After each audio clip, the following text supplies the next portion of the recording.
and saw the children. 4 young children, beautiful children, 3 boys, 1 girl.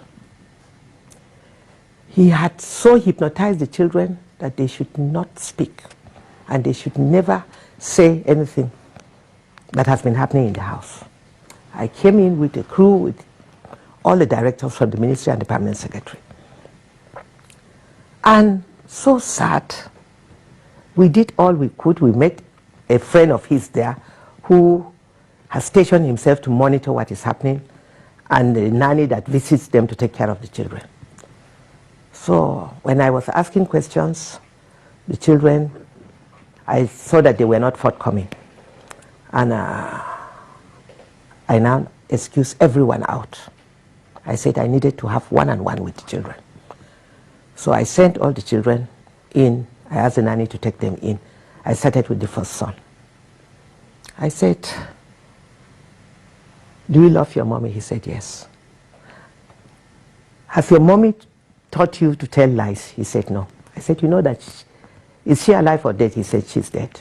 "You know that she's now your angel and she's watching you. She'll be very sad if you tell lies." I'm here. I introduced myself and I told him that the president is concerned, every Nigerian is concerned. We all join them to mourn Osinachi's death. But what we want from him is the truth. If they want us to help them, all I want from you is the truth. The boy adjusted his seat. He looked at me. I said, "Do you fear God? Did your mom teach you how to pray and speak the truth?" He said, "Yes." Then he opened up.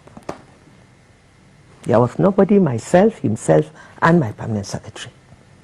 And thank God, my permanent secretary was recording everything. The boy now opened up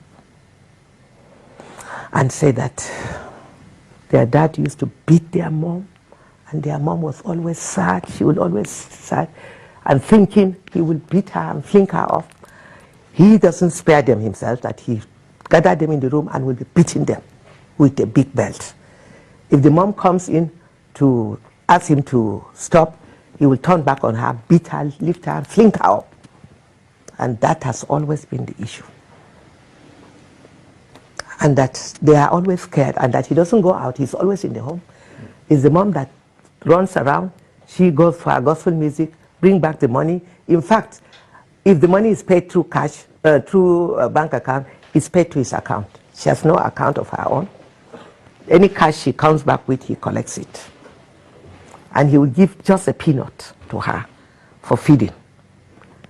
In fact, the boy said he eats more than them. He will give mommy small money, and when she cooks, the next minute he starts shouting and beating her, that he is always shouting. And their mom was living in fear, always sitting sad.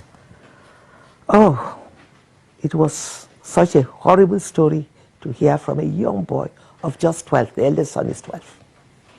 And because of the trauma the children went through, I asked him which class he is. He's in class 5 at the age of 12.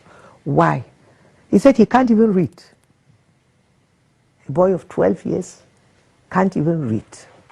So mentally, this child is already destroyed. Retarded, yes. Completely. I was battling with tears. So when he finished, I asked him to move to the other side.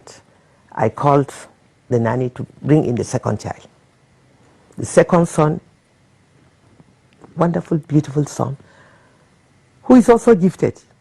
Mm-hmm. I learned that he sings well. They mentioned it, so I asked him, I said, "Can you sing for me?" When he sang, you could hear his voice like an angel. The DPO had just come to do some investigation, and he met me there. We were all battling with tears. The DPO, a man, couldn't help his tears. The second son explained the same horrible situation that they've all been going through. So my PAMSEC said, even these two were enough. The other two, when I said, okay, call them and let's just... the third one said, "No, mommy, I want to talk." The little one, they insisted that they will also tell their story. So we sent everyone out and we listened to each one of them one after the other. In fact, the last one is 7. A girl, the only girl in the house. It's so sad. This is a situation that I'm calling on all Nigerians to stand with us and demand justice for Osinachi, and these children must be protected because he is not just a bully. I lack words to describe this man. And it is sad that women, so many women are living and dying in abusive marriage. This is one out of so many that we are hearing. He stopped her from communicating with the entire family. None of her brothers come to the house. None of her sisters come to the house. I learned that she has a twin sister. Nobody comes in.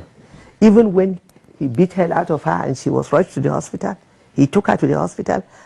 And when the brother had, he went there and he remained there and never allowed the brother to talk to her until she was on oxygen.